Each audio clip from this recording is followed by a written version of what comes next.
Hello everyone, my name's Heath Jones and I'm the host of the History Seekers podcast. You may have seen earlier this month, Ed Huffman posted a video showing the depth test of the AT Max. Well, I'm going to go out and do a different kind of test with the same AT Max today. I'm going to take it out to an old home site. But the test that I'm going to do is going to simulate silver coins below iron. Let me tell you a little bit about that test. If you ever hunt old home sites, you'll notice that a lot of the time the iron is closer to the surface than the silver coins. Well, there's a reason for that. The silver coins were dropped usually sometime years before the house was either burned or bulldozed or that sort of thing. So you have people living in the area dropping coins for years. And then once the house is destroyed or bulldozed, you have the iron scattered all over the top. So you have a layer of almost iron and then the silver coins. The test that we're going to do today is a test that I saw originally on metal detecting comparisons on YouTube. That's one of my favorite channels to watch and also a very good test. It's as close as you're going to come to a real world test in showing how iron over silver reacts with metal detectors. Now this is a test that's very hard on any metal detector. And we're going to put the AT Max through the paces today and just see how it does on that test. Stay with us and we'll be right back and show you those.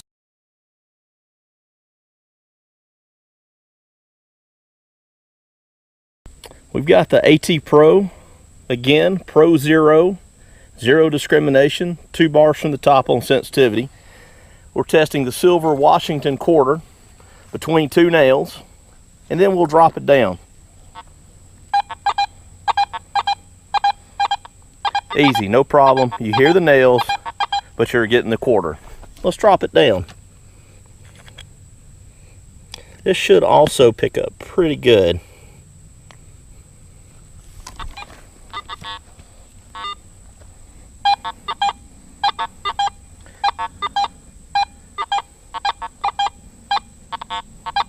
Missing occasionally.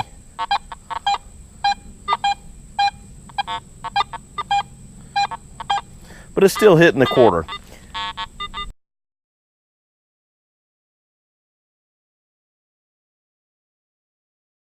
Again, we've got the AT Max.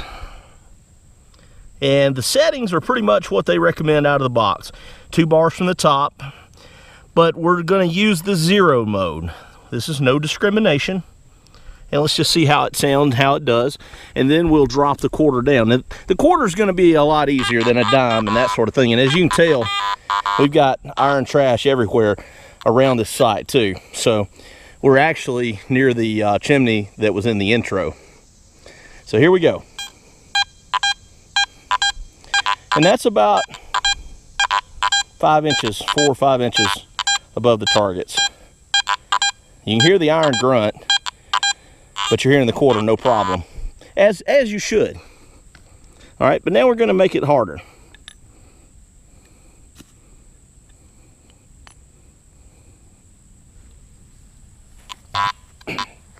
Here we go. We're going to do the below iron test.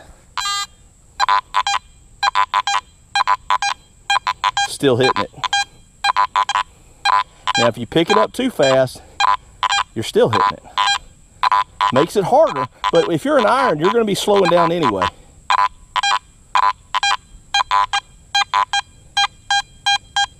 And if you get real slow, you're still hitting it. All right, now we're going to reset up the test.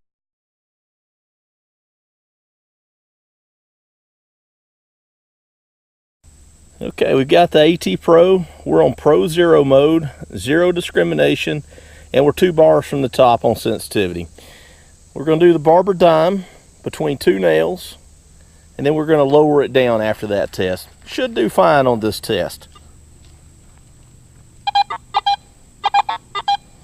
You can hear the iron, then you clearly hear the coin. Let's drop it down.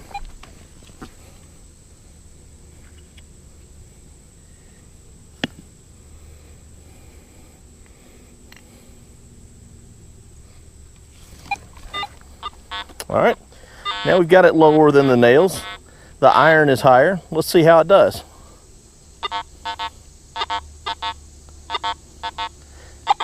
It's hitting occasionally. Sometimes it misses. Even slower. Hits occasionally, and then it misses. All right, that's the AT Pro.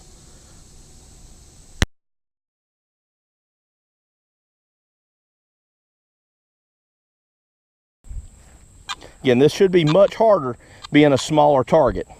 We've got the AT Max, same settings, 2 bars from the top, no discrimination.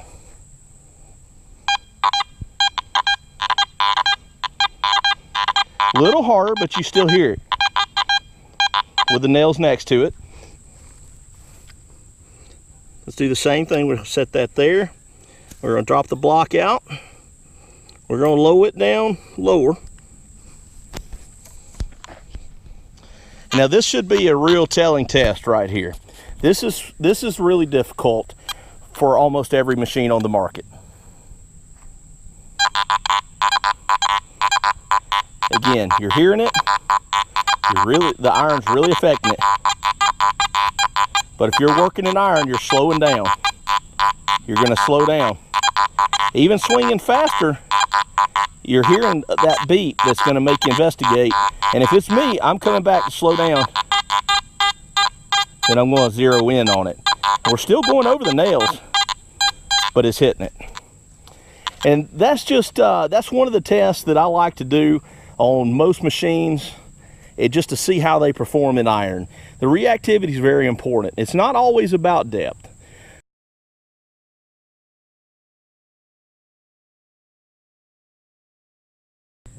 All right, after I finished filming the last segment, I got to thinking, this is a test I'm going to put my own spin to. Now, I've never seen the guys over at Metal Detecting Comparison do this, but I thought, well, this is cool.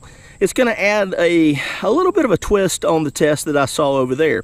We're going to take this barber dime, and we're going to take this block of wood and set back on top of it, just to create a barrier between the signal and the dime. Let's just see what that does to it. And of course you can see down in the cut marks, I'm going to tighten that up. Let's just see how it works. Still getting it. You're hearing the iron, but you can hear the high tone in there as well. That's kind of cool to me, that that solid block of wood. I mean, it cuts out some of the signal, but that's pretty cool.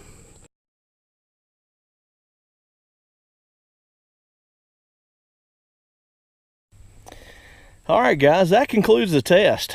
We've got the AT Pro on the left, Garrett AT Max on the right. Which one won? You decide. My personal thoughts, I can see the slight advantage to the AT Max, especially more so on the small targets. I couldn't notice much of a difference, maybe very slightly on the quarter, the silver quarter in iron reactivity wise. Where I noticed the difference was definitely with the barber dime. That's where it really started to shine. So, is it worth the upgrade? Some people may say yes, some people may say no. That's a personal preference. Both of them are great machines. You can't go wrong with either one of them. If you want the absolute most that you can get out of a machine, and you don't mind paying a little extra, get the AT Max. It's got some really cool features. The backlight's really cool.